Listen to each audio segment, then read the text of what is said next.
जी अस्सलाम वालेकुम, क्या हाल है? सब लोग खैरियत से हैं? शेख रशीद साहब का इंटरव्यू आपने देख लिया। उस इंटरव्यू में क्या क्या चीज़ें थी, कुछ ऐसे नुक्ते हैं जो शेख रशीद साहब उसमें बयान करना चाहते थे, उनको कैसे डिसाइफर किया जा सकता है, ये हम आपको आज की वीलॉग में बताएंगे। और जनरल बाजवा साहब के समधी साबर मिट्टू साहब के खिलाफ भी कार्रवाई शुरू हो गई, उन्हें नोटिस दे दिया गया है। अब साबर मिट्टू के बाद किसकी बारी है, ये भी हम आपको आज के वीलॉग में बताएंगे, क्योंकि जनरल बाजवा साहब के एक दोस्त हैं रब नवाज साहब, अब वो भी सर्कल में आ रहे हैं और उनसे भी तहकीकात होंगी। रब नवाज साहब कौन है और उनके गिर्द घेरा क्यों तंग हो रहा है, ये भी हम आपको आज के वीलॉग में बताएंगे। आपने शेख रशीद साहब का इंटरव्यू देख लिया होगा। सबसे पहले तो मैं अल्लाह ताला से माफ़ी मांगता हूं और अपने परवरदिगार से दुआ करता हूं कि या परवरदिगार कभी किसी दुश्मन को भी इन हालात का शिकार नहीं करना जिन हालात का शिकार शेख रशीद हुआ है। मैंने शेख रशीद को कई बार देखा हुआ है। एक शेख रशीद वो था जो पार्लियामेंट के बारे में कहता था इसको गिरा दें, इसको जला दें, गिरबान से पकड़ लें, और फिर जो जो खिताब वो लोगों को देता था, इतनी लंबी जुबान होती थी शेख रशीद साहब की, और जो इनकी गर्दन में सरिया था वो शेख रशीद साहब का मैंने बार बार देखा हुआ है। फिर वो सिगार पीते होते थे इस तरह करके और टेढ़ी गर्दन करके वो लोगों को मिलते थे, और किसी से अगर सलाम लेना होता था 2 उंगलियां आगे करते होते थे शेख रशीद साहब। फिर मीडिया के ऊपर भी आपने उनको देखा है कि 2-2 गज की लंबी जुबान होती थी उनको। फिर वो इनको काले कैमरे कहते थे, फिर वो काले कोट कहते थे। हर दौर में मैंने शेख रशीद साहब को देखा हुआ है, और उनके अंदर एरोगेंस होती थी, नकवत होती थी उनके अंदर, उनके लहजे के अंदर तकब्बुर होता था, और वो किसी आदमी को, आम आदमी को, गरीब आदमी को किसी खातर नहीं लाते थे। लेकिन कल रात जो मैंने शेख रशीद देखा, वो एक मुकम्मल तौर पे हारा हुआ और लरजता हुआ, कांपता हुआ एक मायूस इंसान, एक शर्मिंदा इंसान और एक टोटल डिस्ट्रॉय इंसान देखा।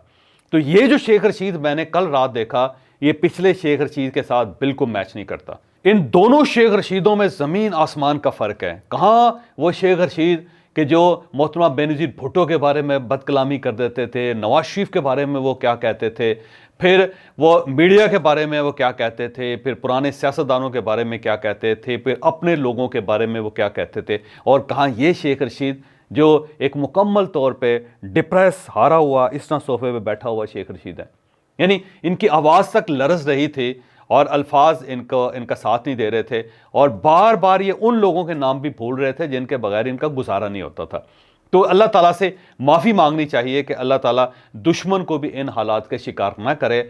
और जब आप बुलंदी पे हों और जब आप किसी बेहतर पोजीशन पे हों, तो अल्लाह ताला आपको हदायत दे कि आप थोड़ा नीचे भी झुक के देख लें, लोगों को, इंसानों को इंसान समझें, अल्लाह ताला से डर के रहें। तो ये शेख रशीद साहब इसकी एक बहुत बड़ी और ताज़ा तरीन मिसाल है कि अल्लाह ताला जब तकब्बर की कुर्सी से इंसान को नीचे उतारता है तो फिर ऐसी शक्ल निकलती है जो इस वक्त शेख रशीद साहब की है।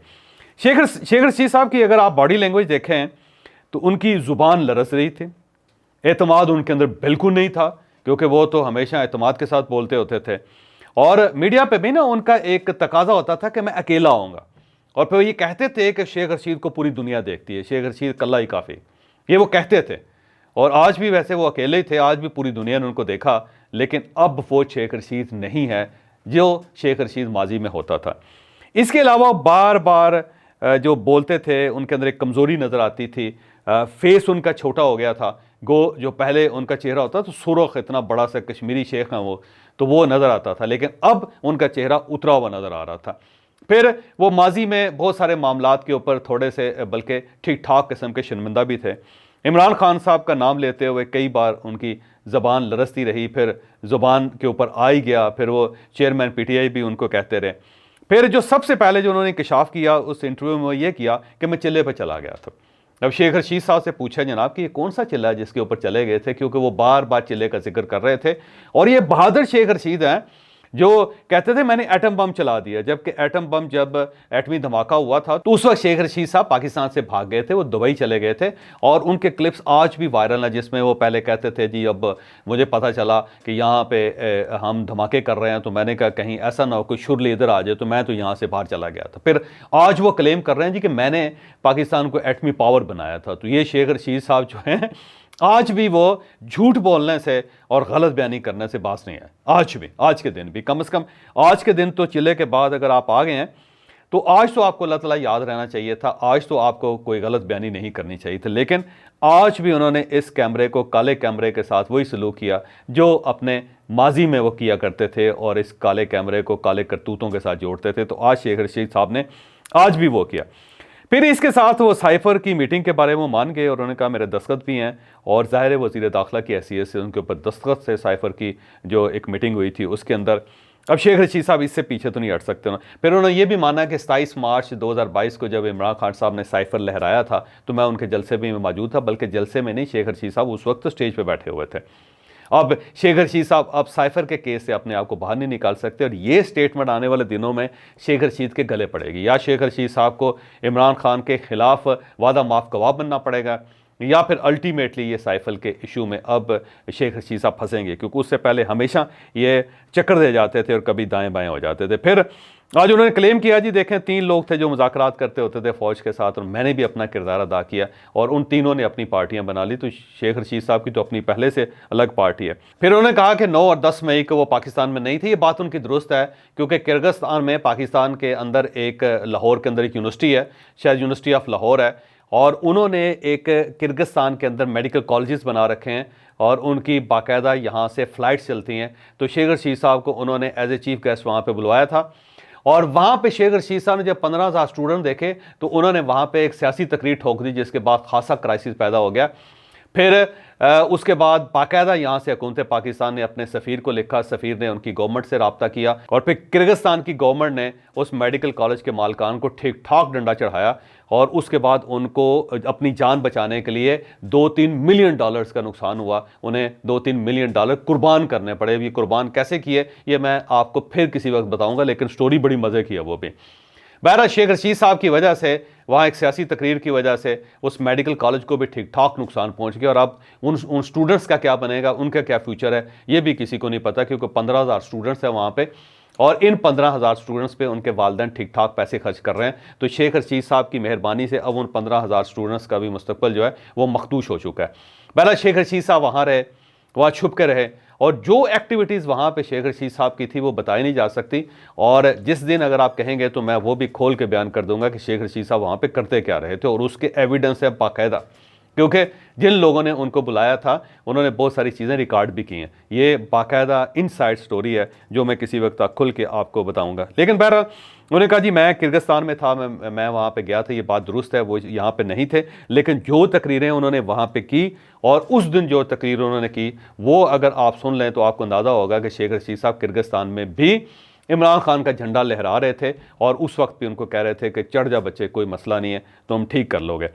फिर इसके बाद उन्होंने कहा कि हमारी फ़ौज के साथ लड़ाई बनती नहीं है। तो अगर आपकी फ़ौज के साथ लड़ाई बनती नहीं थी तो फिर आप इमरान खान के साथ क्यों खड़े थे? जब मार्च 2022 के बाद जब मामलात बिगड़ गए तो आप हर जगह इमरान खान के साथ थे।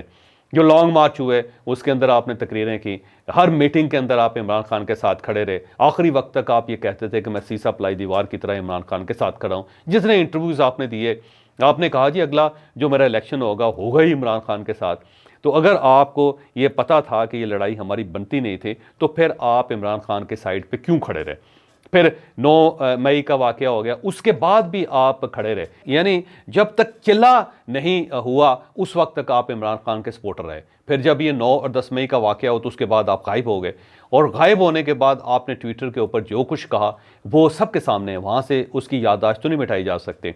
अब आज वो ये कह रहे हैं कि ट्विटर जो है ना मैं खुद नहीं करता, तो इसमें कोई शक नहीं है कि ये आईटी लिटरेट नहीं है, ये इनको नहीं ना तो टाइप करना आता है शेख साहब को, ना ही उन्हें कोई मैसेज रिकॉर्ड करना और मैसेज को फॉरवर्ड करना आता है। ये सोशल मीडिया के को नहीं जानते, ये बात दुरुस्त है।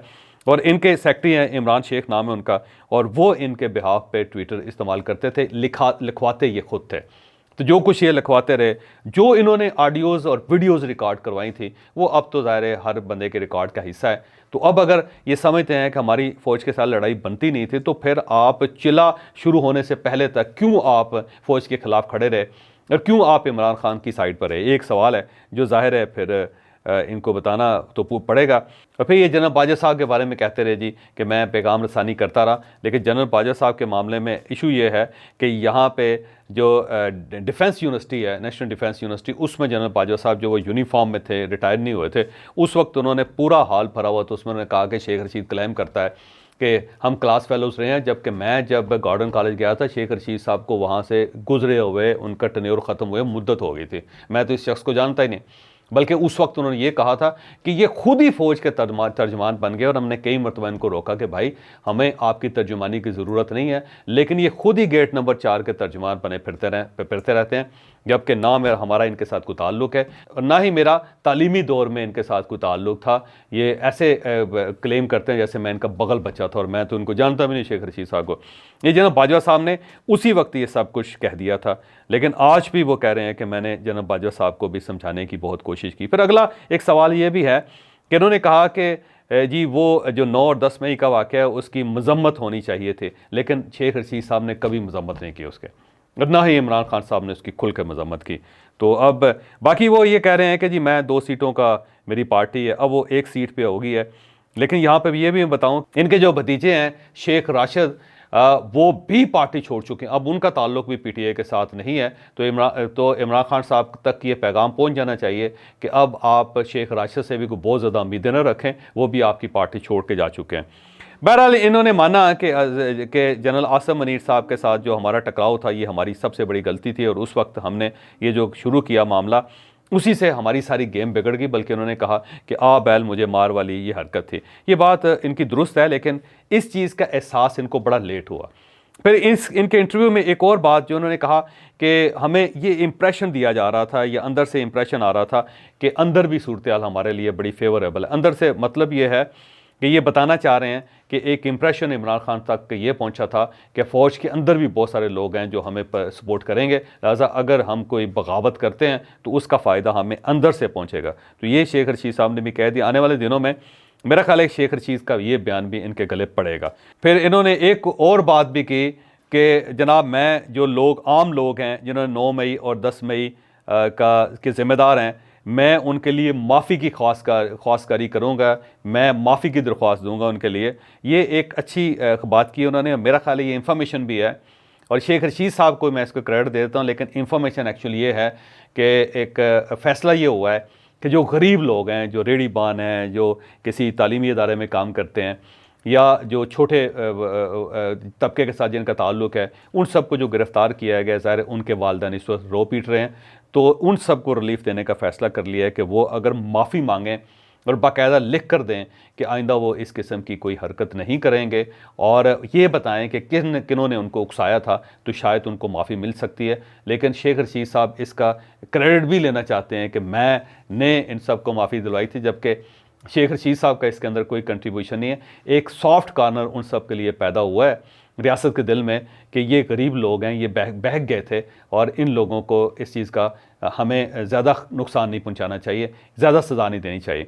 तो शायद एक माफ़ी का दरवाज़ा खुल रहा है, तो शेख रशीद साहब उस माफ़ी के दरवाजे का भी क्रेडिट लेना चाहते हैं, जबकि इनका इसमें कोई क्रेडिट नहीं है। आने वाले दिनों में क्या फ़ैसला होता है और ये तो हमें सरदस्त नहीं पता, लेकिन इतना मुझे अंदाज़ा है कि आने वाले दिनों में शायद कुछ लोगों को रिलीफ दे दिया जाए, लेकिन जो तगड़े लोग हैं, बड़े लोग हैं, जो इस सारे मामले के ज़िम्मेदार हैं, उनको नहीं छोड़ा जाएगा। लेकिन जो छोटे गरीब तबके के साथ जिनका ताल्लुक़ है, उनको शायद आम माफ़ी मिल जाएगी। तो शेख रशीद साहब के मामले में दोबारा मैं यही कहूँगा कि ये वो वाले शेख रशीद नहीं हैं जिनको माजी में हम जानते थे, जिनको माजी में देखते थे। तो शेख रशीद साहब को अब चाहिए कि अल्लाह ताला से माफ़ी मांगें।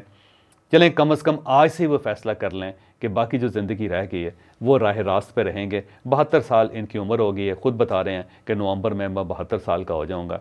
तो 72 साल के एक शख्स को मेरा ख्याल अपने मामलात को ठीक कर लेना चाहिए। बहरहाल इसके बावजूद मुझे शेख रशीद साहब से हमदर्दी है, और एक चीज़ साबित हो रही है कि शेख रशीद साहब के ऊपर ना तशद्दुद हुआ है, शेख रशीद साहब को ना कोई घसीटा गया है, शेख रशीद साहब को ना लाहौर ले जाया गया है, ना ही समा के दफ्तर में इनका इंटरव्यू है। हम पहले ही आपको बता चुके थे कि इनका इंटरव्यू इनके अपने घर में हुआ है, और अपने कपड़े पहने हुए थे, अपनी वेस्ट कोट, अपनी शलवार कमीज़, और गुची के इन्होंने शूज़ पहने हुए थे, और उससे पहले सिगार भी इन्होंने ठीक ठाक पिया था। अब सवाल फिर वही है कि जेल के अंदर या चिले के अंदर इनके साथ क्या होता रहा। तो चिले के अंदर इनको कोई ख़ास तकलीफ़ नहीं पहुंची, और उसकी मेन वजह यह है कि शेख साहब यूं ही गिरफ्तार हुए तो उसके बाद ये लेट गए थे, और इतने ज़्यादा लेट गए थे कि मेरा नहीं ख्याल कि फिर कोई किसी को तशद्दुद करने की ज़रूरत पड़ी हो। तो जब एक आदमी लेटा हुआ हो और सब कुछ करने के लिए तैयार बैठा हो तो फिर उसके ऊपर तशद्दुद करने की क्या ज़रूरत है। लेकिन ये जितने अरसे भी चिले के दौरान रहे हैं, उस दौरान ये रोते पीटते रहे हैं। तो एक गिरियाजारी करने वाला शेख रशीद जो अब आवाम के सामने है, अल्लाह ताला से माफ़ी मांगनी चाहिए और कोशिश करनी चाहिए कि जब आपके पास अच्छा वक्त हो तो आप तकब्बर का मुजाहरा ना करें। तो अब हम जनरल बाजवा साहब की तरफ आते हैं। जनरल बाजवा साहब के समधी हैं, सावर मिट्ठू इनका नाम है। ये प्रॉपर्टी का काम करते हैं लाहौर में, और इनका जनरल बाजवा साहब के साथ पुराना ताल्लुक़ था, ये कोई नया ताल्लुक़ नहीं बना था। उस वक्त जनरल बाजवा साहब ब्रिगेडियर थे, तो उस वक्त इनकी मुलाकात सावर मिट्ठू साहब के साथ हुई।